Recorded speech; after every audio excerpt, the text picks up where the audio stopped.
Hello दोस्तों, स्वागत है आपका अपने साइंस नॉलेज एजुकेशन चैनल में। दोस्तों, इस वीडियो में देखने वाले हैं कि यदि आपके पास ऐसा सवाल आ जाए, ठीक है, और आपके जो है ना ऐसा दो जो है समीकरण देगा, ठीक है, और कहेगा कि इसको क्या करना है, दो चर वाले रैखिक समीकरण के रूप में बदलना है, ठीक है, जैसे आपको क्वेश्चन में दिखाई दे रहा होगा, ठीक है। तो आप कैसे इसका मतलब हल निकालिएगा, ठीक है। इस वीडियो को अंत जो देखिए आपको समझ में आ जाएगा कि इसको जो है ना कैसे हल करते हैं, ठीक है। देखिएगा, सबसे पहले आप क्वेश्चन ध्यान से देखिए, क्वेश्चन में क्या कहा गया है, ठीक है। उसके बाद इसको सोल्व करने का तरीका बताते हैं। देखिएगा, ये दो समीकरण है ना, इसको क्या करना है, दो चर वाले रैखिक समीकरण के रूप में क्या करना है, हमें इसे चेंज करना है, ठीक है। तो देखिए कैसे करेंगे। ये पहला समीकरण है और ये दूसरा समीकरण है, ठीक है।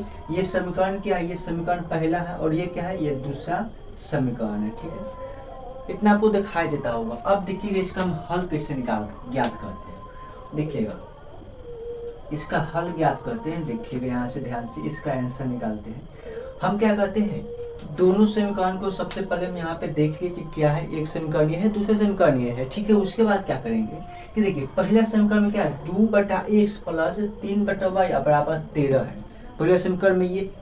दूसरे समीकरण में 5x/4y बराबर में -2 है, ठीक है। ये आपको समीकरण दिया है। तो पहला देखिए, तो पहला समीकरण में क्या, ये जो है ना x वाला, ठीक है, इसमें से हम 2 को बाहर निकाल लेंगे तो क्या बचेगा, 1/x बचेगा ना, 1/x बचेगा। उसके बाद प्लस का चिन्ह है, प्लस का चिन्ह दीजिए, ठीक है। उसके बाद 3/y है, तो यहाँ से हम 3 निकाल देंगे तो क्या बचेगा, 1/y ये बचेगा। इतना आपको समझ में आता होगा, ठीक है। उसके बाद यहाँ पे बराबर 13 है तो बराबर 13 लिख दीजिए, ठीक है। ये हो गया। उसके बाद हम दूसरा समीकरण को लेते हैं।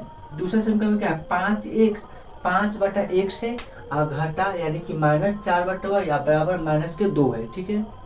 इसको भी क्या करते हैं, ऐसे ही निकालते हैं, यानी कि 5 यहाँ पे निकाल दिए तो क्या बचा, 1/x बच गया।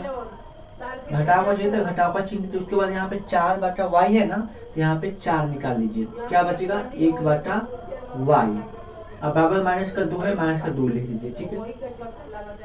ये दूसरा समीकरण होगा, ठीक है।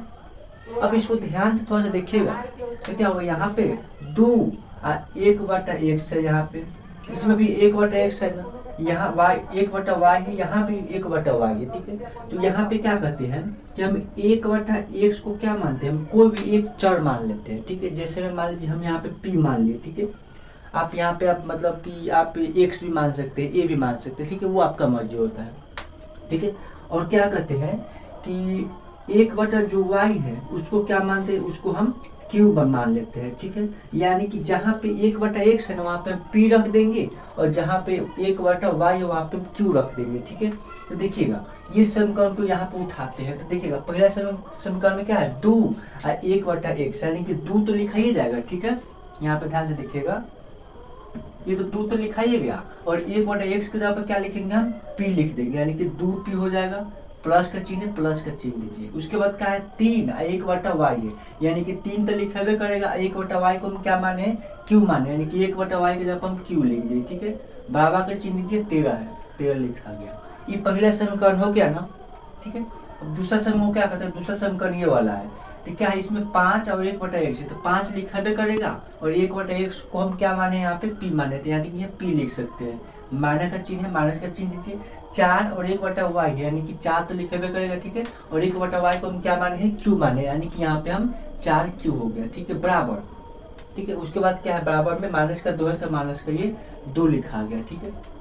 ये क्या हो गया, ये दो चर वाले रैखिक समीकरण के रूप में हो गया ना। देखिए, तो दो चर वाले रैखिक समीकरण के रूप में, दो चर यानी कि एक चर ये हो गया, दूसरा चर ये हो गया, ठीक है। इसमें एक चर ये हो गया, दूसरा चर ये हो गया, ठीक है। दो चर वाले हो गया। और रैखिक समीकरण जैसे कि उसमें पावर नहीं ना, कुछ भी पावर नहीं, ठीक है, यानी कि रैखिक समीकरण हो गया, ठीक है। तो ये क्या है, ये दो चर वाले रैखिक समीकरण के रूप में इसको हम दर्शा दिए, ठीक है।